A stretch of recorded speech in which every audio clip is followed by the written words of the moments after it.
So we are going to explore what does the name or the title Son of God really mean? Why is he called the Son of God? और हम इस शीर्षक को जानेंगे कि परमेश्वर का पुत्र क्यों कहा जाता है और मनुष्य का पुत्र क्यों बना, कि परमेश्वर के पुत्र के नाम का अर्थ क्या होता है। There are different reasons.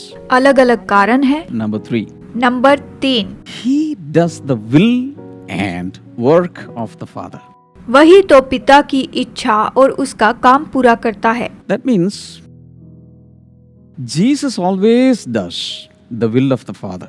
इसका मतलब ये होता है कि यीशु हमेशा पिता की इच्छा पूरी करता है। So the Son of God is existing to execute the will of the Father. तो परमेश्वर का पुत्र अपने पिता की इच्छा को पूरी करता है, उसके काम को पूरा करता है। Normally, all sons are submitted to the fathers. सामान्य रूप में सभी पुत्र अपने पिता के अधीन होते हैं। And whatever the father asks him to do, he will do. पिता जो भी उसे करने के लिए कहता है वो उसे करता है। So in the same way, whatever the father asks or whatever his desires are, his will is, that is what the Lord Jesus is doing. That's why he's called the Son of God. इसका मतलब ये है कि परमेश्वर जो भी अपने पुत्र से कहता है वो उसकी इच्छा पूरी करता है, इसीलिए उसे परमेश्वर का पुत्र कहा गया है। Jesus made it very clear that Jesus' purpose while he was on earth was to do the will of his heavenly Father. He stated it plainly, he declared it. इस पृथ्वी पर रहते हुए उसने परमेश्वर की इच्छा को पूरी किया और यही उसने कहा और यही उसने घोषित भी किया था। And he does the work of the Father. और वो पिता का काम करता है। See, in olden times, usually, normally, most commonly, all the sons took up the profession of the Father.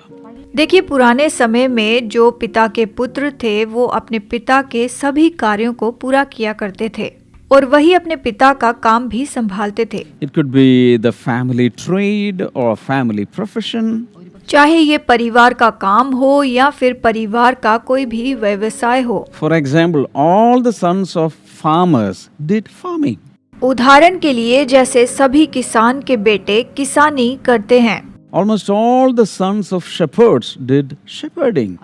और सभी चरवाहों के जो बच्चे होते हैं वो चरवाहे बनते हैं। In the same way, Jesus took up the profession or the work of the Father.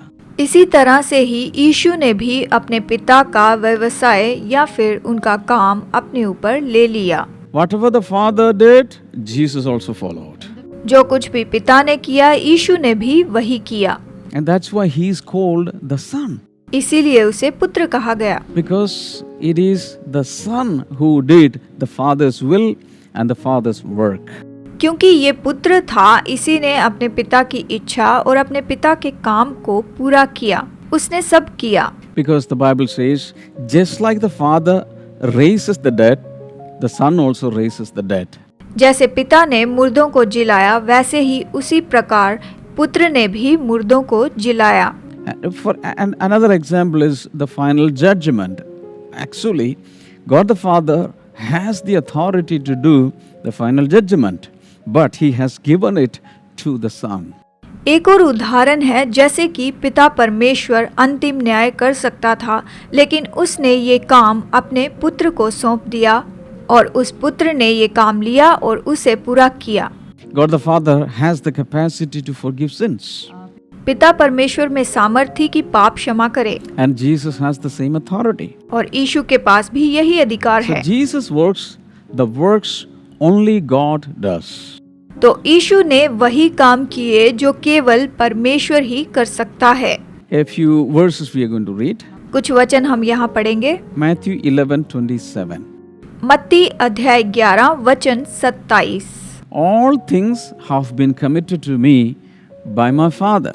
No one knows the Son except the Father, and no one knows the Father except the Son, and those to whom the Son chooses to reveal him. मेरे पिता ने मुझे सब कुछ सौंपा है और कोई पुत्र को नहीं जानता केवल पिता, और कोई पिता को नहीं जानता केवल पुत्र, और वो जिस पर पुत्र उसे प्रकट करना चाहे। That is very clear. ये स्पष्ट है।